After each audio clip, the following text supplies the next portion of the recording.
तो आज का अगला सवाल देखते हैं।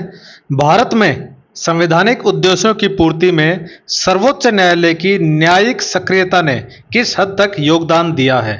तो ये सवाल न्यायिक सक्रियता का है, यानी जुडिशियल एक्टिविज्म का। इंट्रोडक्शन देखते हैं। भारतीय संविधान में न्यायपालिका को महत्वपूर्ण भूमिका दी गई है ताकि वह संविधान के उद्देश्यों की रक्षा और संवैधानिक मूल्यों के संरक्षण में सक्रिय रहे। भाई, न्यायपालिका को महत्वपूर्ण भूमिका हमने दी हुई है संविधान के अनुसार। विशेषकर सर्वोच्च न्यायालय ने न्यायिक सक्रियता यानी जुडिशियल एक्टिविज्म के माध्यम से संविधान के उद्देश्यों जैसे न्याय, स्वतंत्रता, समानता और बंधुता की पूर्ति में निर्णायक योगदान दिया है। तो एक छोटा सा इंट्रोडक्शन दिया है, मिनी इंट्रोडक्शन है ये, क्योंकि इसमें संवैधानिक उद्देश्यों की पूर्ति के साथ न्यायिक सक्रियता को कनेक्ट करना था। तो संवैधानिक उद्देश्य कौन कौन से पहले हमने बता दिया। न्याय है, स्वतंत्रता, समानता, बंधुता, इन सब की पूर्ति में निर्णायक योगदान दिया है सर्वोच्च न्यायालय ने। किसकी मदद लेके? न्यायिक सक्रियता की मदद लेके। अब हम ये भी बताएंगे कि न्यायिक सक्रियता आखिर है क्या, जुडिशियल एक्टिविज्म आखिर क्या है। तो न्यायपालिका का कार्य क्या है? न्यायपालिका का कार्य यह होता है कि वो निष्पक्ष रूप से मध्यस्थ की भूमिका निभाए और वो कार्यपालिका के कार्य में हस्तक्षेप ना करे, है ना। सेपरेशन ऑफ पावर्स में बिलीव करते हैं हमारा कॉन्स्टिट्यूशन। बट न्यायिक सक्रियता में क्या होता है?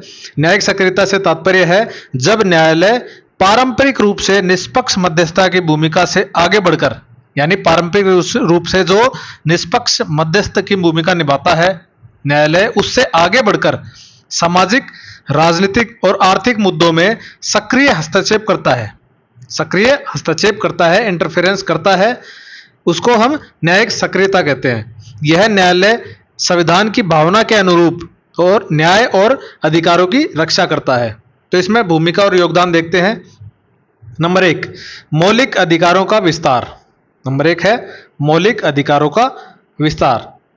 केशवानंद भारती केस 1973 के बाद सर्वोच्च न्यायालय ने मूल संरचना सिद्धांत विकसित किया, जिससे संसद के पूर्ण संशोधन अधिकार पर सीमा लगी। इससे पहले संसद है वो संविधान का कितना भी संशोधन कर सकती थी, लेकिन 1973 में जो केशवानंद भारती केस आया उसमें सर्वोच्च न्यायालय ने मूल संरचना का सिद्धांत दिया था। यह संवैधानिक उद्देश्यों की रक्षा में मील का पत्थर था। तो संवैधानिक उद्देश्यों की रक्षा में यह एक बहुत बड़ा मील का पत्थर साबित हुआ। इसके बाद मनु सोहनी, इंद्र कुमार गुप्ता जैसे मामलों में न्यायालय ने अनुच्छेद 21 के तहत जीवन और व्यक्तिगत स्वतंत्रता को व्यापक रूप से व्याख्यायित किया। नंबर 2, सामाजिक न्याय और समानता। न्यायालय ने सामाजिक न्याय को बढ़ावा देने के लिए दलित, पिछड़े और अल्पसंख्यक अधिकारों की रक्षा की। मनोहर लाल शर्मा बनाम महाराष्ट्र सरकार जैसे फैसलों में अदालत ने सरकारी कार्यक्रमों की निगरानी की। नंबर 3, पर्यावरण संरक्षण। नंबर 3 है पर्यावरण संरक्षण। मीर फारूक अहमद बनाम यूनियन ऑफ इंडिया 1986 का केस है ये, मीर फारूक अहमद बनाम यूनियन ऑफ इंडिया। इसके बाद न्यायालय ने पर्यावरण संरक्षण को भी संवैधानिक दायित्व माना। 1986 में एक पर्यावरण संरक्षण अधिनियम भी आया था। न्यायालय ने पर्यावरण न्याय के लिए सार्वजनिक हित याचिका यानी PIL, पब्लिक इंटरेस्ट लिटिगेशन के माध्यम से सक्रिय भूमिका निभाई। और ये पब्लिक इंटरेस्ट लिटिगेशन क्या है?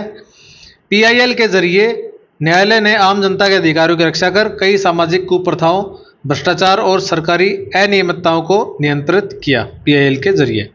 अब निष्कर्ष आते हैं। सर्वोच्च न्यायालय की न्यायिक सक्रियता ने संवैधानिक उद्देश्यों की पूर्ति में अभूतपूर्व योगदान दिया है। इससे संविधान को जीवंत और प्रासंगिक बनाए रखने में मदद मिली है। हालांकि न्यायिक सक्रियता के दुरुपयोग और न्यायपालिका की भूमिका की सीमा पर विवाद पहले भी होते रहे हैं, लेकिन इसकी भूमिका भारत के लोकतंत्र और संवैधानिक व्यवस्था की मजबूती के लिए अनिवार्य रही है।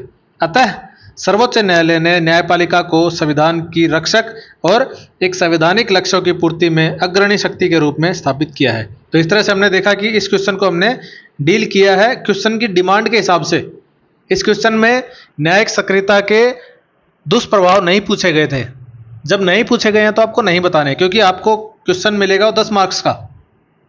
लेकिन जब आप कंक्लूड कर रहे होंगे निष्कर्ष लिख रहे होंगे तब आपको ये एरिया थोड़ा सा टच भी करना पड़ेगा कि न्यायिक सक्रियता के दुष्प्रभाव भी हैं कुछ, तो वो क्वेश्चन की जो डिमांड होती है उसके हिसाब से आपको लिखना होता है कि कितना लिखना है, क्वेश्चन के कितने पार्ट में आएगा। अगर ये पूछा जाता है कि न्यायिक सक्रियता के दुष्प्रभाव भी बताओ, या न्यायिक सक्रियता के कारण सर्वोच्च न्यायालय ने अपनी शक्तियों का दुरुपयोग किया है, इस तरह से पूछा जाता, तो हो सकता है कि क्वेश्चन का 60% पार्ट आप न्यायिक सक्रियता के पक्ष में लिखते और 40% पार्ट आप न्यायिक सक्रियता के विपक्ष में लिखते।